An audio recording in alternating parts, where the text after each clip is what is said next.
அப்போ வெட்டப்பட்ட கால்னும் போது அது பிரேதம் அப்படின்ற விஷயமாயிடும். அப்போ மாந்தி அப்படின்பது பிரேத கிரகம்.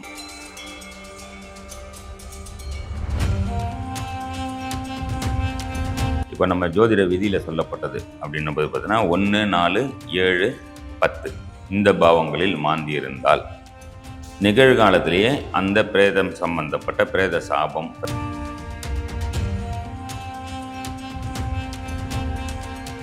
அந்த பாவத்தில் உள்ள எந்த நட்சத்திர சாரத்தில் மாந்திக்கு நிற்கிறார் அதை பேஸ் பண்ணி தான் துல்லியமான பலன். அவர் எந்த மாதிரியான விஷயத்த பிரச்சனையாக வாங்கி வந்துள்ளார், எந்த மாதிரி விஷயத்தில் இங்கே பிரச்சனையை அனுபவிக்க போகிறார். மாந்தினா பிரேத கிரகம் இறந்தவங்களுக்கு உதவி பண்ணுறது அது ஒரு நல்ல விஷயம். ஆனால் அதுதான் பரிகாரமானா அதுவும் இல்லை. 3 விதமான பரிகாரம். அந்த நட்சத்திர சாரம் ப்ளஸ் எந்த பாவத்தில் நிற்கிறான்னு கனெக்ட் பண்ணும்போது அந்த பரிகாரன்றது மிக துல்லியமான ஒரு வெற்றியை அடையும். மகர லக்னமாக ஆரம்பத்திலே சரி. ஏன்னா மகர லக்னனால எல்லாத்தையும் தூக்கி தலை மேலே தூக்கி சுமந்துட்டு என்னால் முடியலையே எப்பான்னு அழுகிற ஒரு லக்னம். அதுலேயும் குறிப்பாக அதனால தான் திருவோண நட்சத்திரம் பயங்கரமாக அழுவாங்க. அவங்க வந்து எது சம்பந்தமான விஷயத்த பரிகாரம் பண்ணிக்கணும்னு சொன்னால் ஜாதகர் பித்ரு தோஷம் பித்ரு சாபம் சம்பந்தப்பட்ட ஒரு விஷயங்களை வாங்கி வந்துள்ளார். நேராக பார்த்தா 5ஆம் வீட்டில் மாந்தி, இதனால தான் குழந்தை பிறகு தாமதம் சொல்லிட்டு யாருன்னா சொன்னால் தயவுசெய்து நம்பாதீங்க. அப்போது 4ஆம் வீடுனா வண்டியில் ரொம்ப கேர்ஃபுல்லாக இருக்கணும். அம்மா கிட்ட கொஞ்சம் பார்த்து கரெக்டாக நடந்துக்கணும். வீடு வண்டி வாகன விஷயத்தில் ரொம்ப வேகமாக விரட்டி போகிறேன், இதெல்லாம் வந்து நீங்கள் சொன்ன இந்த அமைப்பு இருக்கும் கண்டிப்பாக நடக்கும்.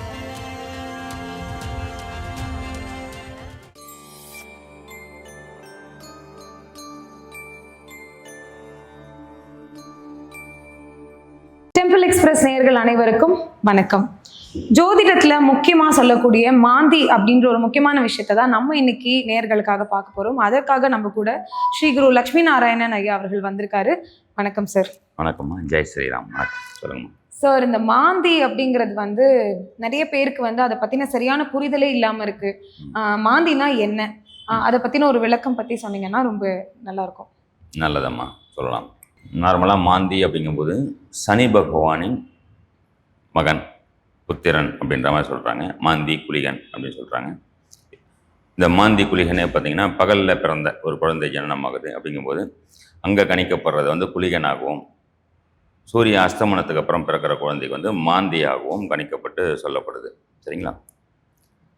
சனி பகவானின் குழந்தை, அதாவது ஒரு புராணமாக எடுக்கலாம். முதல்ல அந்த புராணமாக அப்படிங்கும்போது பார்த்திங்கன்னா ராவணனால், ராவணனுடைய மகன் இந்திரஜித் பிறக்கும்போது ராவணனாடே இங்கே வாங்கடா எல்லாரும் ஒரு இடத்துல நில்லுங்கடா, 11வது கட்டத்தில் நில்லுங்க, அவனுக்கு சாகா வரம் வேணும் அப்படின்ற மாதிரி நவகிரகங்களையும் கொண்டு, ஏன்னா ராவணேஸ்வரன் அப்படின்றவர் வந்து எல்லாத்துலையும் நிற்க வச்சு அந்த ஜாதக கட்டத்தை வெரி பவர்ஃபுல் ஆக்கணும் அப்படின்றதுக்காக சொல்லப்பட்டதாகவும், அந்த நேரத்தில் இந்த மாதிரி பிறந்த இவரை யாரையுமே அழிக்க முடியாது, அதனால் வந்து சனி பகவான் வந்து ஒரு காலத்துக்கு பக்கத்து கட்டத்தில் வச்சதாகவும் 10வது கட்டத்தில் வச்சதாகவும், அதனால் வந்து ராவணன் கோவப்பட்டு அவர் காலை வெட்டினதாகவும், அதனால் சனி பகவான் முடவன் அப்படின்ற விஷயத்தில் அந்த மாதிரி மாட்டினதாகவும் புராணத்தில் சொல்லப்படுறது. அப்போது சனி பகவான் அந்த வெட்டப்பட்ட கால் அப்படிங்கும்போது ஒரு பாவத்தில் போய் விழுது, 10ஆம் பாவத்தில் போய் விழுதுன்னு வச்சுங்களேன். அப்போ வெட்டப்பட்ட கால்னும் போது அது பிரேதம் அப்படின்ற விஷயமாயிடுது. அப்போது மாந்தி அப்படின்போது பிரேத கிரகம் அப்படின்ற மாதிரி ஒரு விஷயம் சொல்லப்பட்டிருக்கு. இந்த பிரேத கிரகம் அப்படின்னு சொல்லும்போது இந்த பிரேத கிரகம் வந்து ஒரு ஜனனம், ஒரு ஜாதகர் ஜனிக்கிறார் அப்படின்னும் போது இந்த மாந்தி எந்த பாவத்தில் இருக்கும் அது சம்பந்தமான ஒரு சில பிரச்சனைகளை அனுபவிப்பார் அப்படின்ற மாதிரியும் சொல்லப்பட்டிருக்கு புராணத்தில். இதே மாந்தியை வந்து நம்ம அஸ்ட்ரானமியாக எடுப்போம். இப்போ அஸ்ட்ராலஜியாக பேசிட்டோம், ஆன்மீகமாக பேசிட்டோம், அஸ்ட்ரானமி எடுப்போம். ஏன்னா அஸ்ட்ரானமி வேறு, அஸ்ட்ராலஜி வேலை இல்லை, ரெண்டுமே இணைச்சி பண்ணு பலன் சொல்கிறது தான் ஒன்று. அஸ்ட்ரானமி எடுக்கும்போது சனி பகவானின் உபகிரகம், இப்போ பூமி இருக்குது, பூமியோடைய சந்திரன் சுற்றி வருது, அந்த மாதிரி ஒரு கோள்களுக்கும் உபகிரகங்கள் 4 சந்திரன் இருக்குது, 5 சந்திரன் இருக்குன்னு சொல்கிறாங்க இல்லையா. சனி பகவானின் உபகிரகமே மாந்தின்னு சொல்லப்பட்டிருக்கு. அப்போ அந்த சனி பகவானின் அதோடைய அல்ட்ரா வயலட் வேவ்ஸ் அப்படின்றது பூமிக்கு வருது. ஒரு ஜனிக்கும் போது அந்த குழந்தைக்கு முன்பிறவியில் என்ன கர்மா செஞ்சுது அப்படின்றத அந்த கர்மாவை தீர்மானிக்க நிர்ணயம் செய்து தீர்ப்பு வழங்கக்கூடியவரே சனி பகவான் அப்படின்னு சொல்லப்பட்டிருக்கு.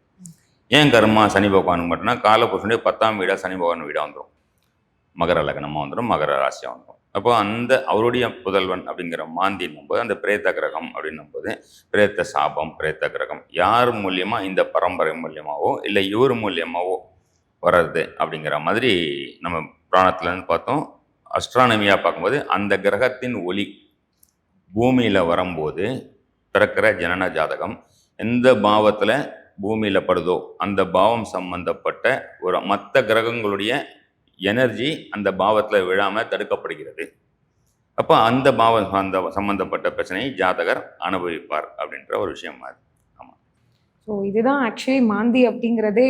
இப்போ நீங்கள் சொன்ன மாதிரி ரெண்டுமே வெவ்வேறு இல்லை. சயின்டிஃபிக்லையும் சரி நம்ம புராணத்துலையும் சரி ரெண்டுமே ஒன்றா தான் எழுது. ஆமாம். இப்போ இந்த மாந்தி ஒரு ஜாதக கட்டத்துல எந்த இடத்துல இருந்தா அவங்களுக்கு வந்து இந்த தோஷம் அப்படி பத்தி சொல்றோம், இல்ல அதே மாதிரி வந்து அது அது எந்த மாதிரி விளைவுகளை வந்து நம்மளுக்கு கொண்டு வந்து கொடுக்கும் ஒரு ஜாதகக்காரங்களுக்கு அப்படிங்கிறதையுமே கொஞ்சம் சொல்லுங்க சார். நல்லதுமா. இப்போ ஒரு ஜாதக கட்டம் 12 ராசி கட்டங்கள் இருக்கு. 1 முதல் 12 பாவம் வரைக்கும் இருக்கு.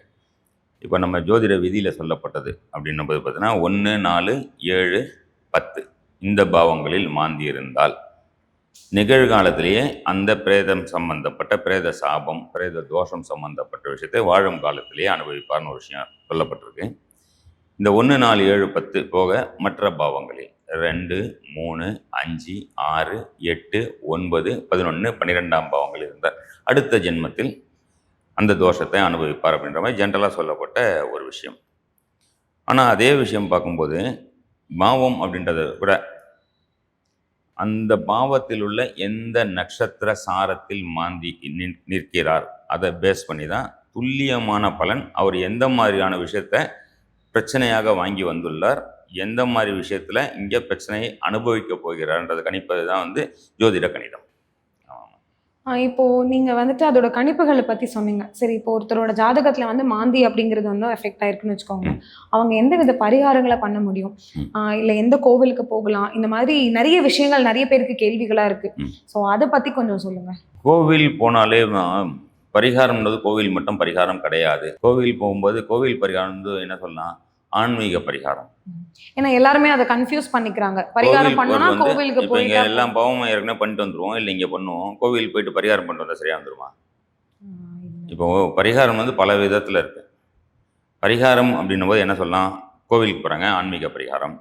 இன்னொன்று எந்த பாவத்தில் நிற்குது, இல்லை எந்த நட்சத்திர சாரத்தில் நிற்குது அப்படின்னா சாரம் தான் மிக மிக மிக மிக மிக முக்கியம். நட்சத்திர சாரம் மெயினாக மாந்தின்ல எந்த கிரகத்தாக இருந்தாலும் ஒரு பழமொழி கூட சொல்லுவாங்க, சாரம் அறிந்தவன் சோரம் போக மாட்டான், சாரம் அறிந்து சொல்லும் ஜோதிடனின் வாக்கு சோரம் போகாது, தெளிவாக இருக்கும் அப்படின்ற மாதிரி சொல்லுவாங்க. பரிகாரத்தில் பார்த்தா கோவில் போகிறது ஒரு விஷயம் சொல்கிறாங்க, ஆன்மீக பரிகாரம். இன்னொன்று வந்து பார்த்தீங்கன்னா ஆத்ம பரிகாரம்னு ஒன்று இருக்குது. அந்த பாவம் சம்பந்தப்பட்ட உறவுகளுக்கு, உயிர்களுக்கு, அந்த ஆத்மாவுக்கு உதவி பண்ணுறது. இப்போ மாந்தினா பிரேத கிரகம் இறந்தவங்களுக்கு உதவி பண்ணுறது, அது ஒரு நல்ல விஷயம். ஆனால் அதுதான் பரிகாரமானா அதுவும் இல்லை.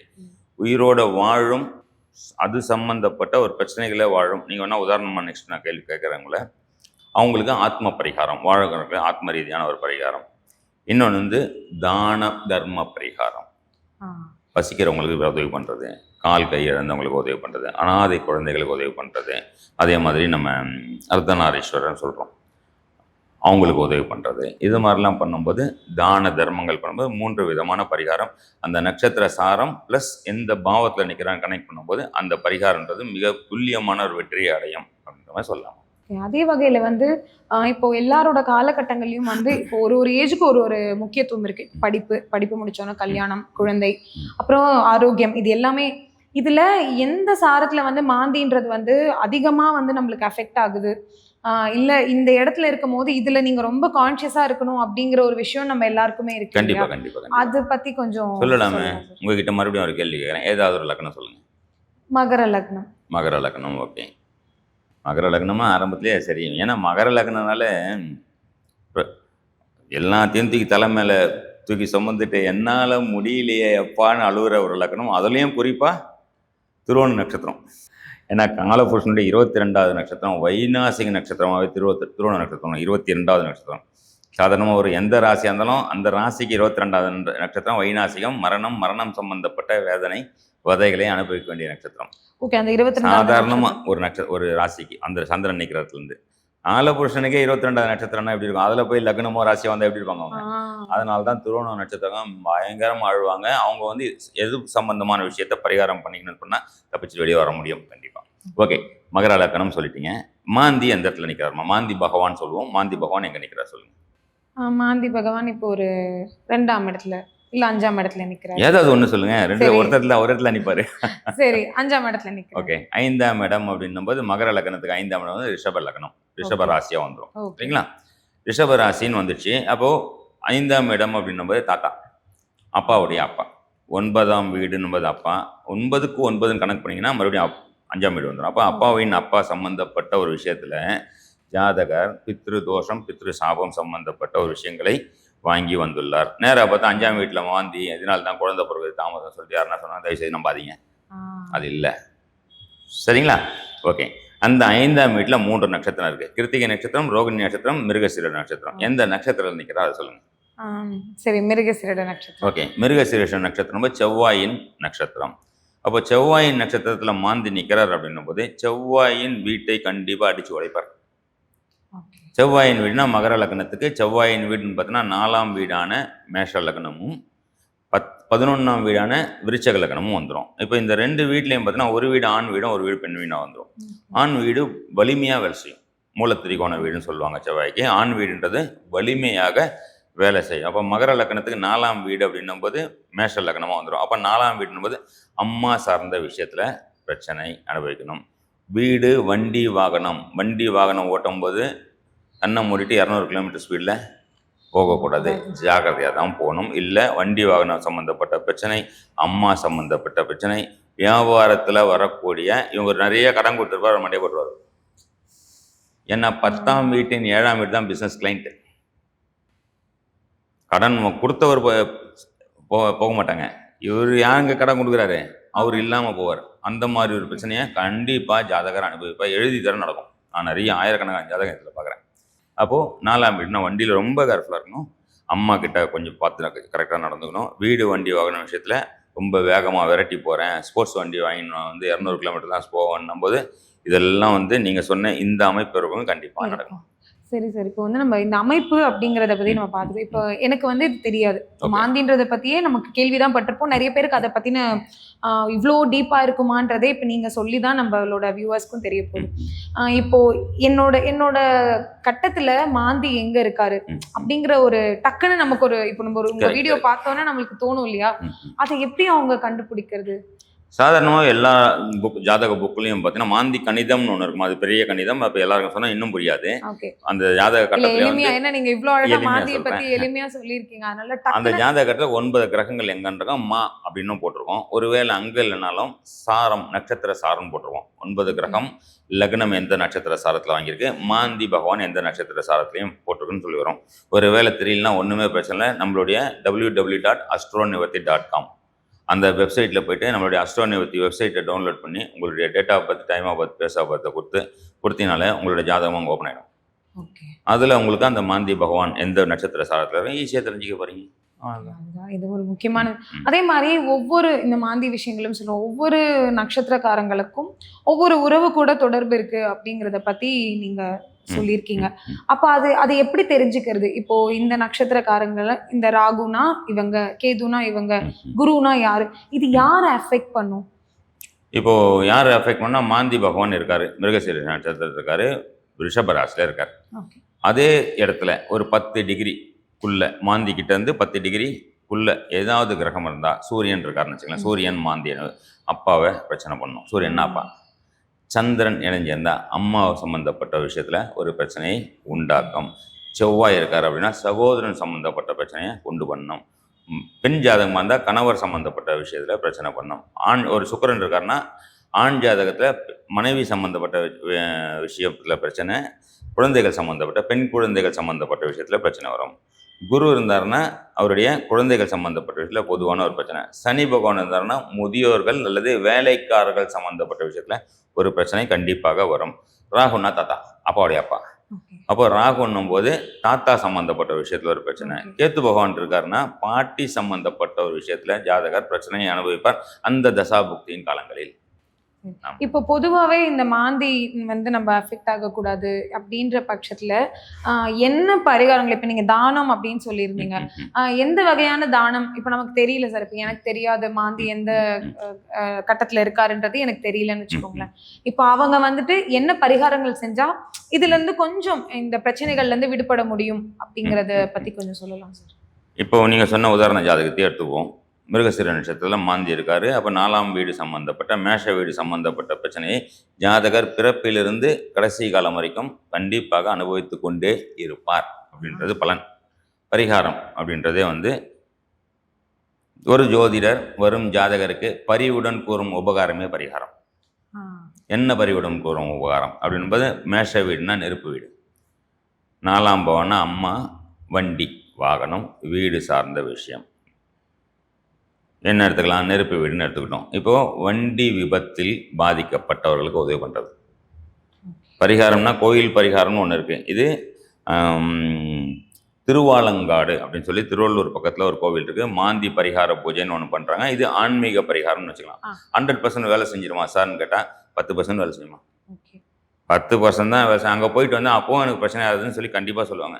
பரிகாரத்தை 3ஆக பிரிக்கலாம், 10ஆக கூட பிரிக்கலாம். ஒன்று ஆன்மீக பரிகாரம், இன்னொன்று ஆத்ம பரிகாரம். இப்போ 4ஆம் வீடு அப்படின்னா அம்மா இல்லை சார், என்ன பண்ண அம்மா மாதிரி இருக்கவங்களுக்கு, அம்மாவாயிட்டு எத்தனை கர்ப்பிணி பெண்கள் ஏழை பெண்கள் இருக்காங்க, அவங்களுக்கு உதவி பண்ணுறது. கரெக்டுங்களா? அதே மாதிரி 4ஆம் வீடுனா பிஸ்னஸுடைய கிளைண்ட், அவங்க வீட்டில் ஏதாவது ஒரு துர் சம்பவம் நடந்து போச்சுன்னா அவங்க வீட்டில் போய் துர் சம்பவம் ஏதோ மரணம் சம்மந்தப்பட்ட விஷயம்னா அதுக்கு உதவி பண்ணுறது. அந்த ஆத்மாக்களை மகிழ்விப்பு, அங்கே இருக்கிற ஆத்மாக்களை மகிழ்விப்பது. அதே மாதிரி வண்டியில் அடிபட்டாங்க, அவங்களுக்கு உதவிப்பட்டு. நெருப்பு வீட்டில் வேற அந்த வீடு வேலை செய்யும். அப்போது நெருப்பினால் காயம்பட்ட பிரச்சனையான அரசாங்க ஹாஸ்பிட்டலில் எத்தனையோ பேர் கஷ்டப்பட்டுருக்காங்க, பணம் காசு இல்லாமல் மருந்து வாங்கிறது இல்லாமல். அவங்களுக்கு உதவி பண்ணி அந்த ஆத்மாவை குஷிப்பதற்கு மீண்டும் வாழத்துக்கு உதவி பண்ணணும் போது இந்த மாந்தி சம்மந்தப்பட்ட தோஷ நிவர்த்தின்றது இங்கே வேலை செய்யும் 90%. 10% ப்ளஸ் கோயிலுக்கு போயிட்டு வாங்க. கோவில் வேணாம் சொல்ல, கோவில் வேணும். அப்போ அந்த கோவில் 10% ப்ளஸ் இந்த பரிகாரம் பண்ணும்போது 90%, 100% ஒரு விஷயத்துலேருந்து ஜாஸ்தி பிரச்சனை. ஏன்னா நம்ம ஒரு பிரச்சனை அனுபவிச்சிட்டோம், செஞ்சுட்டு வந்துட்டோம், அதோடைய பலன் தான் இங்கே அனுபவிப்போம். அப்போ விதிப்பயனை மாற்ற முடியாது, சிறிது மாற்றி எழுத முடியும் இந்த மாதிரி பரிகாரம் பண்ணும்போது.